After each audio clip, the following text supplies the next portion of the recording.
You know, we live and breathe this thing called capitalism every single day. But do we actually understand how it works, the rules of the game?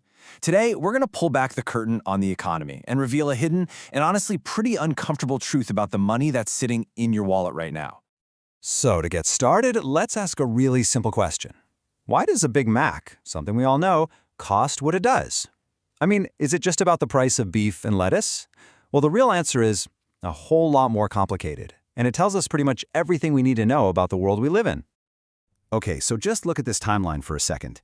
Back when the Big Mac first came out, it was only 45 cents. Today, it's over 12 times that price. Now, you might be thinking, well, that's just supply and demand, but that doesn't even begin to tell the whole story. The real reason it feels like prices for everything only ever go up is, well, it's way more fundamental than that.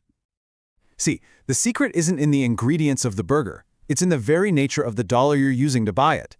The key to understanding why everything gets more expensive is hidden in the answer to a question most of us never think to ask. Where does money actually come from? All right, so this brings us to our first big aha moment. I think most of us assume that the government just prints all the money we use, right? But that's actually one of the biggest myths out there.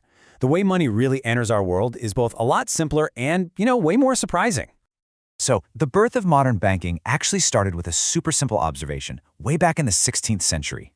You had these goldsmiths, right? They'd store gold for people for safekeeping. And they noticed that people stopped coming to get their actual heavy gold. They just traded the paper receipts instead. And that's when a light bulb went off for the goldsmiths.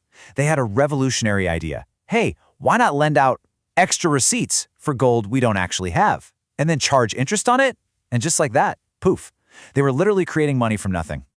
And that little trick, well, it eventually got a fancy name, fractional reserve banking. But don't let the name fool you. It is the exact same system our entire global economy runs on today. Banks don't just sit on your savings, they use it to create much, much more money.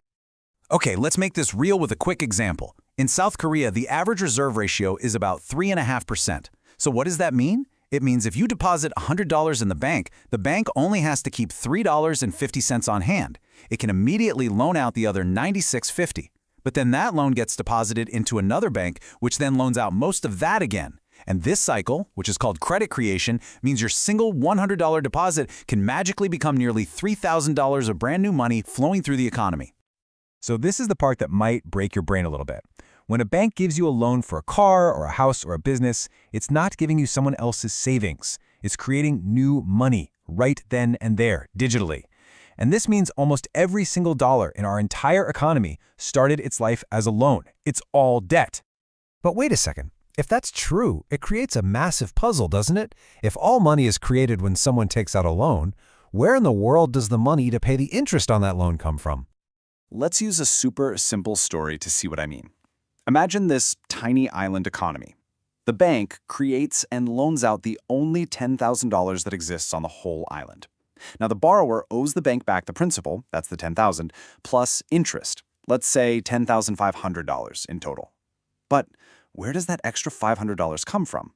If there's only $10,000 on the entire island, it's literally mathematically impossible to pay it all back. And there it is. That's the catch. The money to pay the interest was never created in the first place. For the system to keep going, the central bank has absolutely no choice but to issue more loans, creating more new money to cover the interest payments from the old loans. Our entire economic system requires a constantly expanding supply of money just to keep from collapsing. And here's the really wild consequence of that system. Since there's never enough money for everyone to pay back both their loan and the interest, it basically means we're all forced into this giant game of musical chairs. We are locked in a constant competition for a deliberately scarce supply of money. And this means that some people going bankrupt isn't just a risk, it's a mathematical certainty. It's the hidden engine that drives the endless rat race we're all in. Now, this whole cycle of creating money through debt, it isn't random, not at all. It actually builds into these predictable patterns. You could almost think of them like economic seasons. Yeah, economists like this guy Nikolai Kondratiev notice these really long cycles, and they're as predictable as spring, summer, fall, and winter. An economy doesn't just grow in a nice straight line. It expands and it contracts, all in a rhythm that's dictated by debt. So, during a boom period, tons of new debt is being created. That's an inflationary time. Money feels easy to get, and asset prices, like for houses and stocks, they shoot way up. But, eventually, that debt has to be paid back. And when that starts happening, money is effectively destroyed, the money supply shrinks, and you get a deflationary bust. The whole system just contracts. So, let's talk about the puppet master. Who is actually at the very center of this global system?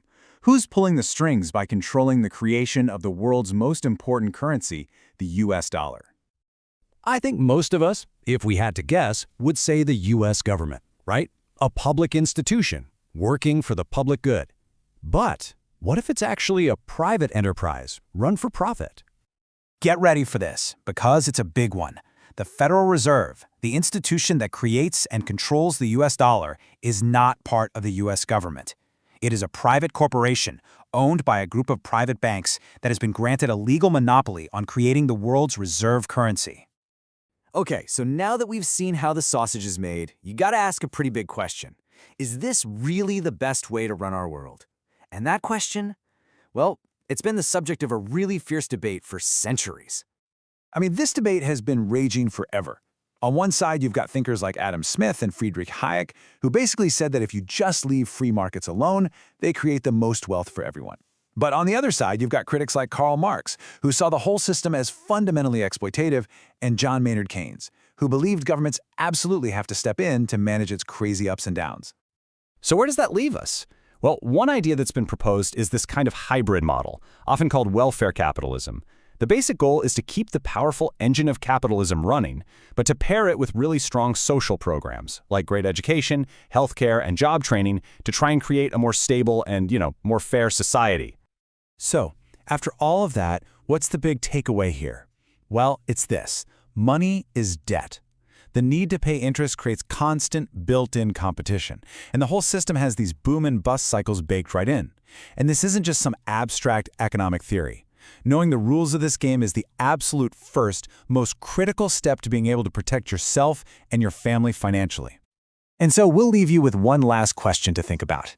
In a system built entirely on debt, a system that needs to grow constantly just to keep itself from collapsing, who are the winners, who are the losers, and who ultimately is the one left paying the price?